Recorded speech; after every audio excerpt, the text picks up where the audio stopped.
Judas capítulo, versículo 3, del único capítulo que tiene. Vamos a leerlo en el nombre del Padre, del Hijo y del Espíritu Santo.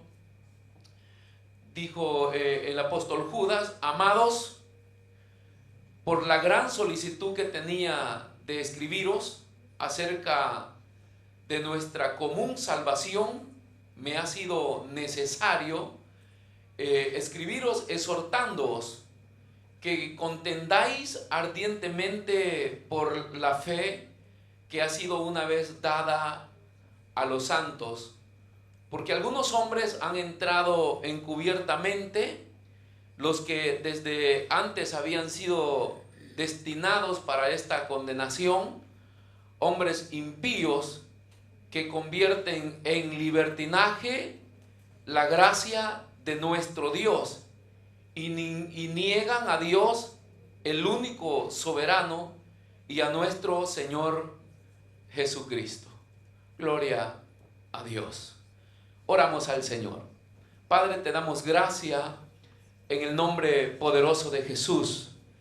Gracias, Señor, por esta mañana maravillosa, especial, en la cual tú nos permites, Señor, gozarnos, el podernos reunir en tu casa, Señor, habiendo dejado a un lado algunas actividades comunes, Señor, en nuestra vida, y poder dedicarte este tiempo a ti. Te suplico, Señor, que bendigas a cada una de las familias que vienen a este lugar a darte la honra, a darte la gloria a ti, a través de los cantos, a través de la adoración, y a través también, Señor, de estar sujetos a escuchar tu palabra, y que tu palabra se haga, Señor, vigente en nuestras vidas, que encuentre un espacio en nuestro corazón para que produzcan cambios, Señor, cambios en nuestra conducta, cambios en nuestra manera de vivir y cambios en nuestra manera de agradarte a ti, Señor, que es nuestro objetivo cada día. Te suplicamos que bendigas a todas las familias presentes, aquellos que vienen en camino, Señor, para este lugar, los que se encuentran predicando en Piazzale Corducio, Señor, predicando tu palabra, y aquellos que se están preparando para la reunión de la tarde. Que tomes el control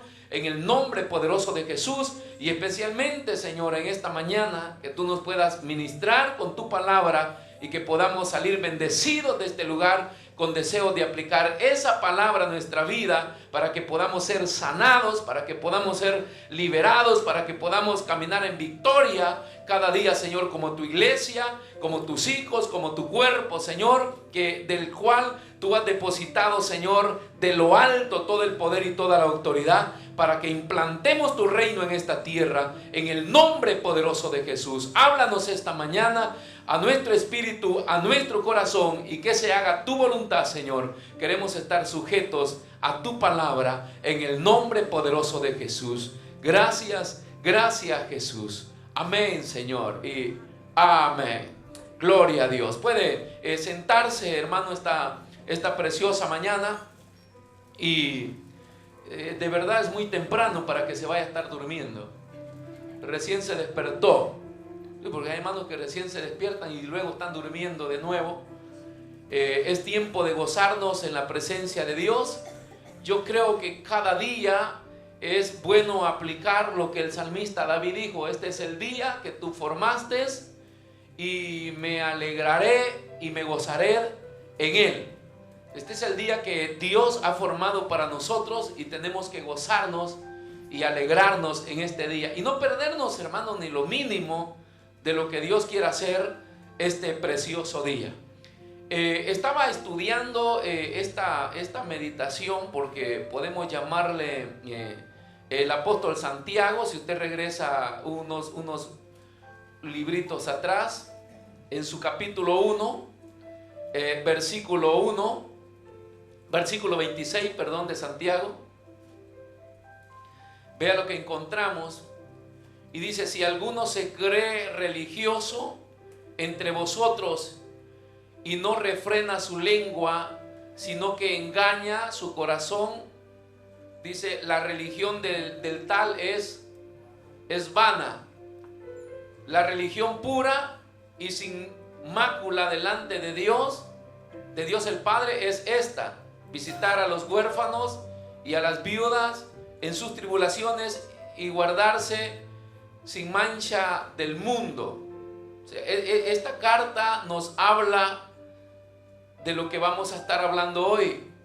El apóstol Santiago identifica la religión, porque se le puede llamar religión al evangelio, nada más que se dice que el evangelio no es religión porque no es falso, no es vano, pero Santiago dice que hay una religión pura y hay una religión vana.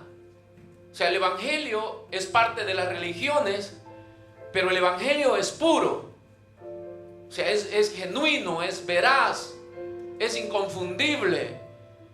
Por la práctica en la vida de los creyentes, por el cambio que la palabra del evangelio hace en nuestras vidas, entonces nuestra práctica pura, limpia, basada en la palabra de Dios, lo vuelve puro al evangelio.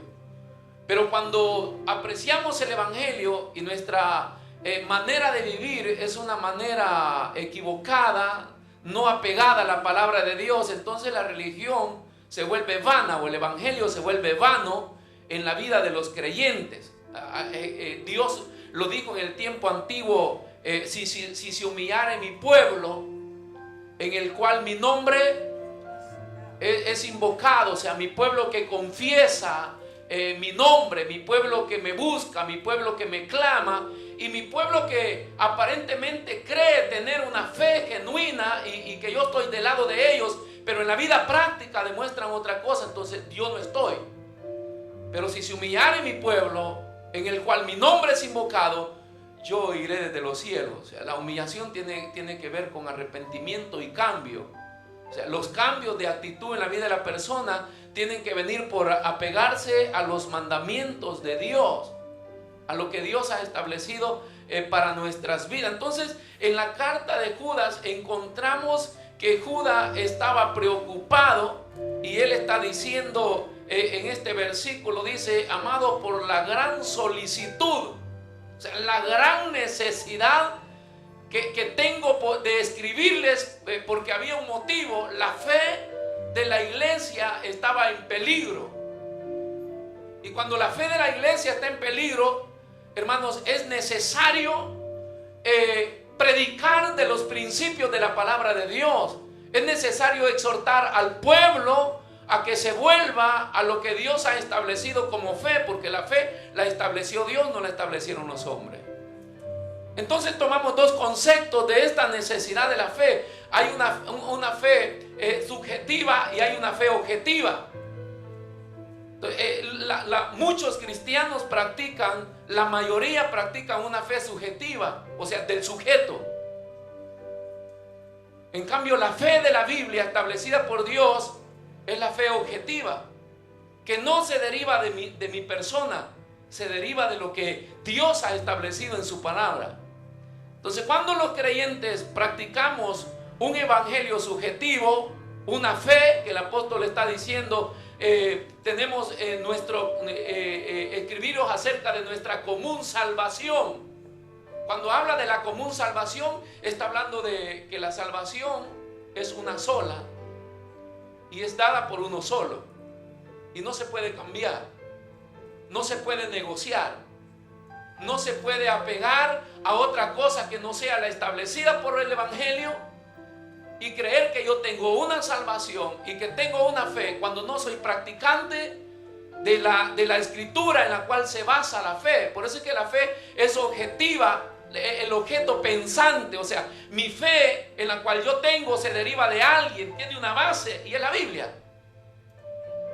Pero la fe subjetiva del individuo es la fe que está sentada en los sentimientos y en los deseos y en las corazonadas. O sea, yo creo, yo pienso. Entonces comenzamos a ver cantidad de cristianos confesando fe y diciendo que tienen a un Diosito grande, a un Diosito bueno, pero en la vida práctica, en su relación con Dios y con los demás, no lo demuestran. Entonces ellos creen en su corazón, o ellos piensan en su mente de que según sus criterios ellos tienen una fe en la cual Dios les va a responder cada vez que le pidan, pero esa fe es falsa. Es una confianza falsa, porque están dependiendo de ellos, hasta el grado, hermano, que esa fe que viene introducida, según el apóstol Santiago, viene introducida por hombres que cambian los principios de la fe para volver a la iglesia o meterla en una especie de libertinaje. O sea, la iglesia, hermano, se vuelve libertina cuando nos apartamos de los principios de la fe. O sea, ¿a quién se sujeta mi fe? No es a mis criterios, no es a lo que el hombre me puede decir. Mi fe se sujeta a lo que dice la palabra de Dios. Y mi fe es efectiva cuando yo aplico la palabra de Dios. Pero cuando yo aplico conceptos míos, o sea, mi fe es vana, es falsa, no funciona. Pero cuando nos apegamos a lo que otros nos inculcan, eso nos puede llevar ¿a qué? A una iglesia libertina. Y es donde se nos permite, hermano. La Biblia puede decirnos lo que, bueno, la Biblia dice lo que nosotros debemos hacer. ¿No es así? Pero cuando yo no quiero hacer lo que la Biblia dice, entonces yo investigo o busco que alguien me compruebe eso, si es pecado o no es pecado, aunque la Biblia me lo esté diciendo. Pues yo no quiero escuchar la Biblia. Yo quiero escuchar que alguien me lo diga. Y ese alguien puede venir con un concepto de libertinaje.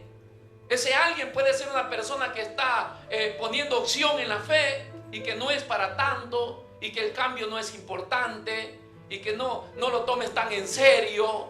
Y eso lleva a la gente a dudar, porque el diablo siempre vino, hermano, con palabras, con meterlos a la duda al creyente, que dudes de la palabra de Dios.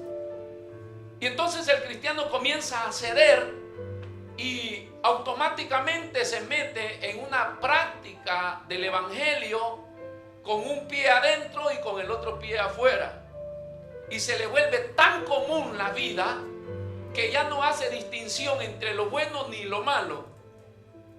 Aún practicando lo malo, puede estar en la iglesia adorando a Dios y diciendo que tiene una fe y que está en victoria y que Dios siempre le escucha. Pero es un concepto equivocado, porque la Biblia no habla de esa gracia de la salvación. La gracia de la salvación, que está basada en el evangelio, produce cambios en la persona. O sea, un cambio total, radical, en la que nosotros no tenemos que seguir practicando, según el versículo 4, una vida mundana. O sea, se dejó el mundo para el cristiano. No existe más. Ponen el versículo 4, por favor. Vean lo que dice ahí. Porque algunos hombres han entrado encubiertamente, los que desde antes habían sido destinados para esta condenación, hombres impíos, que convierten en libertinaje la gracia de Dios. O sea, cuando líderes, hermanos, o creyentes que maduros que se dicen, o consejeros que se vuelven en medio de las congregaciones, comienzan a decirte que el evangelio no es para que tú te separes mucho, que no es para tanto. Entonces comienzan a negociar con la gracia de nuestro Dios y se vuelven un pueblo libertino, una iglesia que ya no tiene conciencia de lo bueno ni de lo malo. Entonces, esa cosa, hermano, tiene su base. Esa religión subjetiva tiene su base, y la base está no en la Biblia, sino en la mente. Hasta el grado que le atribuimos, porque este es el otro pleito, y yo trato la manera de que los cristianos tengamos un equilibrio con lo que Jesucristo dice en su palabra y con la persona del Espíritu Santo. Porque la persona del Espíritu Santo no vino nada más que proclamado por el Hijo, que va y ruega al Padre para que venga, y que cuando Él venga, la persona del Espíritu Santo nos iba a guiar a toda verdad. Y Jesús dijo: Él tomará de mí y les enseñará todas las cosas que yo ya os he dicho. O sea, el Espíritu de verdad. Entonces, en ningún momento dijo el otro que venga, Él vendrá a poner nuevas bases, Él vendrá a hacer nuevas cosas, sino que habla de una unidad del Padre, del Hijo y del Espíritu Santo compacta, indestructible, y que ambos trabajan en armonía.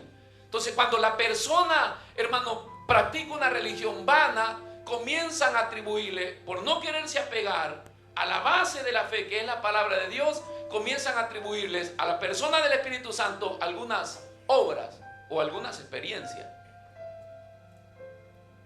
Entonces, yo tengo experiencias con el Espíritu Santo, pero ¿cómo vives? Dice, no importa tanto cómo vives, pero el Espíritu Santo me habla. Pero el Espíritu Santo me guía. No concuerda con la Biblia. No va de acuerdo con lo que dice la palabra de Dios. Pero el problema es que me han metido una mentalidad equivocada, vana de lo que es ser cristiano, y creer que puedo vivir una vida falsa, fuera de Dios, y luego cuando estoy en la iglesia, Dios funciona igualito. Y la Biblia dice que no. La Biblia dice que no. Pero son los dos tipos de cosas que están. Entonces, hermanos, la fe que nos ha sido dada, dice que se nos dio la fe y que no puede ser cambiada, está diciendo el apóstol Judas, no puede ser cambiada por nada. O sea, la base de mi fe, para que sea genuina, tiene que ser la Biblia, la palabra de Dios. Yo tengo que apegarme a lo que Dios ha establecido en la Biblia, porque si yo me dejo ir por sentimientos, por pensamientos, hermanos, Proverbios lo dijo, el camino del hombre parece recto, pero al final es el camino de muerte. ¿Por qué? Porque el hombre en sí no tiene nada, sino que todo lo que posee viene de Dios. La sabiduría viene de Dios. Todo vino de Dios. Decíamos ayer en la clase de lo que es estudiando la existencia de Dios. ¿Cómo podemos negar que existe un ser supremo en toda la creación? Aunque la Biblia no demuestra, acá yo soy Dios. Pero por lo que nosotros contemplamos y observamos la maravilla de lo que está creado, o sea, automáticamente se deduce que hay un creador. Y cuando habla de la criatura, del hombre, por naturaleza el hombre le viene depositada la conciencia por obra del creador. Aunque el hombre nunca haya leído Biblia, por naturaleza conoce el bien y el mal. Y esa naturaleza, ¿quién se la puso? Pues se la puso Dios. Hasta el grado, hermanos, que esa misma conciencia que el hombre tiene de conocer el bien y el mal fue lo que Dios reveló en el monte Sinaí cuando lo escribió en tablas, lo que nosotros conocemos como los mandamientos. Pero ya estaba escrito en la naturaleza del hombre, que el hombre conociera el bien y el mal. Y ya a Israel se lo presenta escrito. Después a la iglesia se lo quita de las piedras que somos nosotros y dice, y escribiré en tu corazón. Ya nosotros no vamos por la ley escrita, sino por la palabra de Dios que viene impuesta en nuestro corazón. ¿Por qué? Porque por naturaleza es lo que rige al hombre la conducta, cómo nosotros tenemos que comportarnos o vivir. Ahora, cuando nosotros no nos apegamos a lo escrito de la palabra de Dios, comenzamos a tener serios problemas y vivimos en una fe confusa. ¿Alguna vez usted se ha preguntado? Varias veces yo digo hago esta comparación, que hay personas que a veces no están involucradas en nada para servirle a Dios y a veces son criticadas por nosotros mismos, pero esas personas, ¿cómo Dios les escucha? ¿Cómo Dios les habla? ¿Cómo Dios les provee? Y es que todo depende de estar, hermano, apegado a la palabra de Dios. Y ya vemos otra clase de personas que manifestamos o tenemos algunas evidencias del Espíritu Santo en nuestra vida o de una vida activa en la iglesia, pero en la realidad no vemos ninguna respuesta de Dios.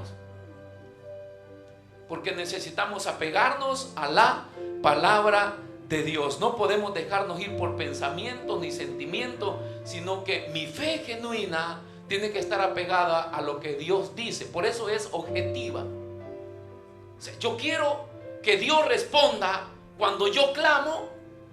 Tengo que estar apegado a la palabra de Dios. Yo quiero que Dios me hable. Tengo que estar apegado a la palabra de Dios.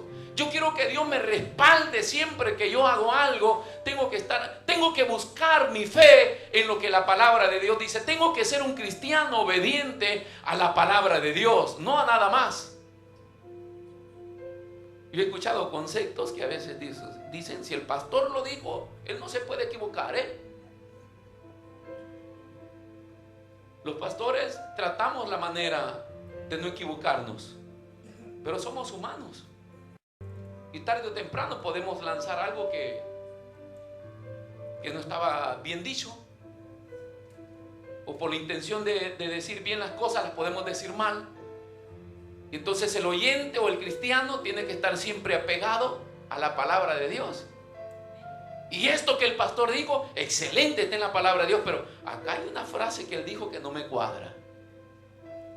¿Por qué? Porque necesitamos asegurarnos, hermano, de que nuestra fe esté asentada en esa palabra de Dios. La confianza es únicamente en sus propias experiencias. Cuando no queremos asentarnos en lo que dice la palabra de Dios, ¿cómo sujetarnos a la palabra de Dios? Pues la palabra de Dios nos da principios para sujetarnos.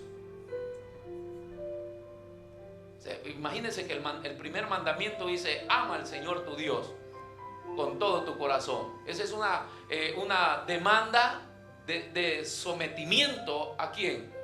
A Dios. Porque de repente tenemos otros dioses: el Dios trabajo, el Dios familia, el Dios afán. O sea, todo lo que ocupa el mayor tiempo de mi vida puede constituirse en mi falso Dios.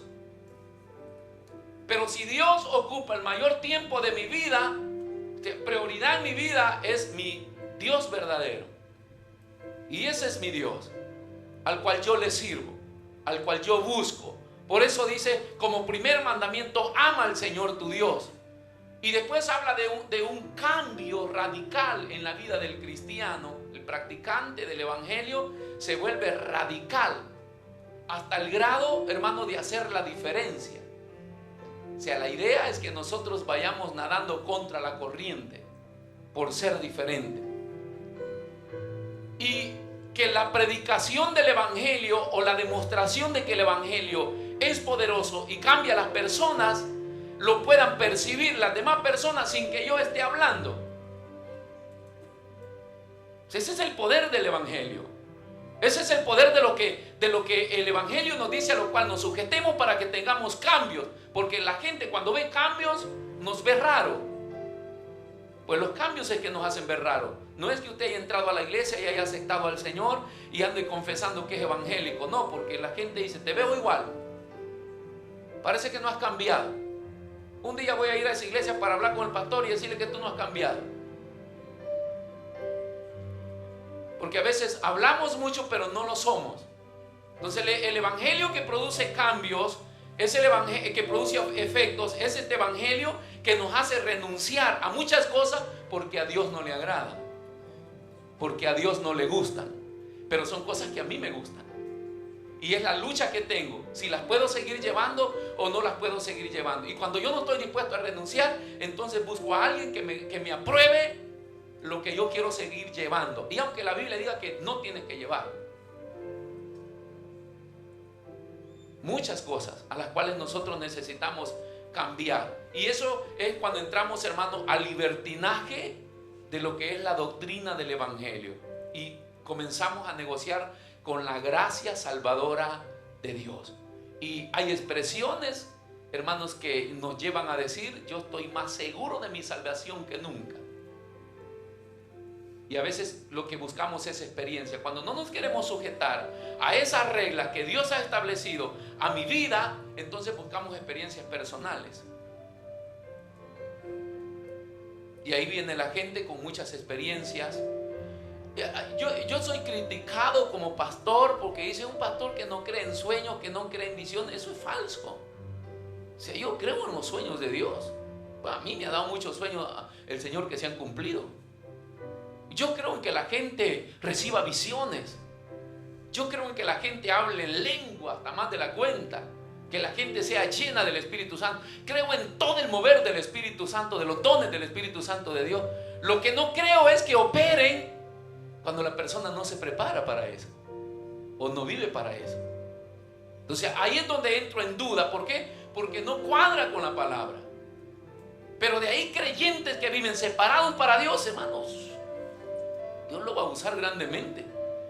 Y nunca tenga miedo de hablar lo que Dios le dice, lo que Dios le da. Pero tiene que demostrar que usted vive para Dios y que se está pegando a los principios de la palabra de Dios, que le están produciendo cambios en su vida.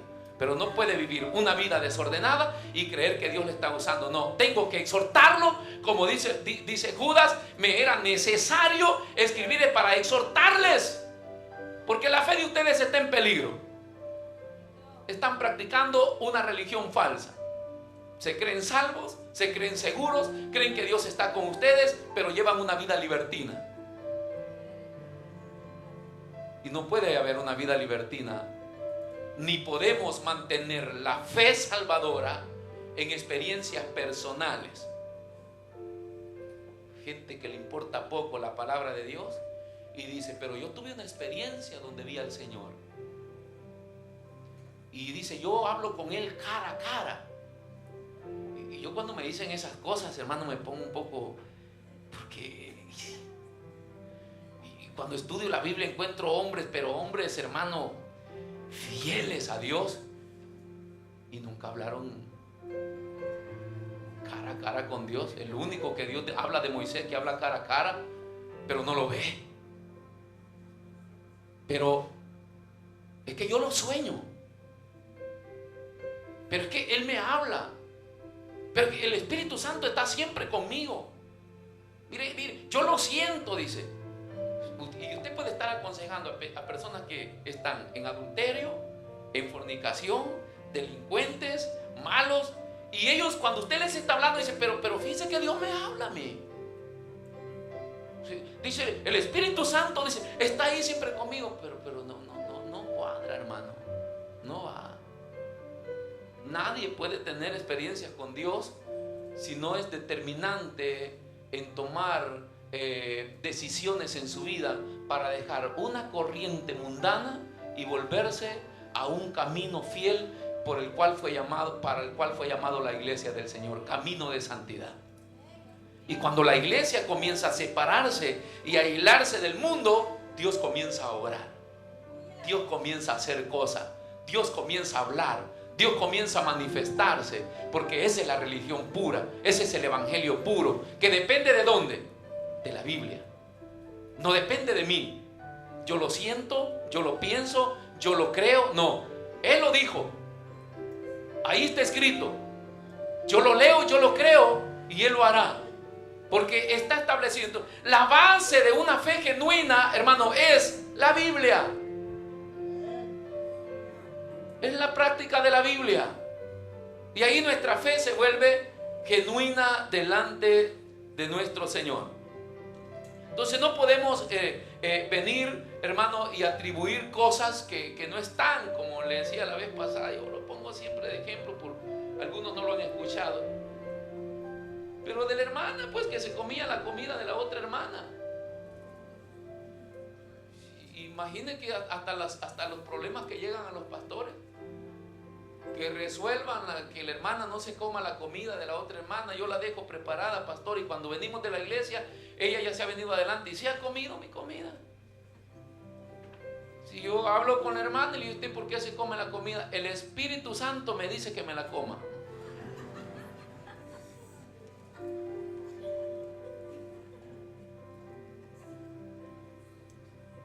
Gente que no se sujeta a nadie, pero el Espíritu Santo le guía.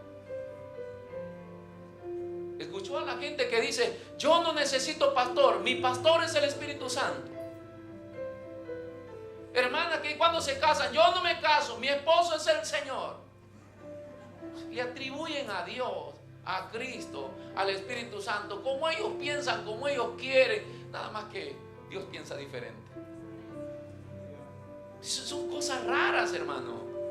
Cosas que no están, y que en eso nos alimentamos y nos creamos una mística religiosa en la cual nos sentimos tan seguros y espirituales, y que venga el Señor ya y máteme si quiere, porque estoy listo para irme con el Señor. Si no hacemos lo que Él dijo, nuestra religión es vana, es falsa. Y la idea de que cuando Cristo levante su iglesia y algunos se queden, no es porque no eran cristianos, no es porque no tenían fe, pero la tenían asentada en lo que ellos pensaban. Tal como yo soy, Dios me tiene que levantar. Dios me comprende, Dios me entiende. Esas son las frases comunes, hermano. Dios me entiende, Dios conoce mi necesidad.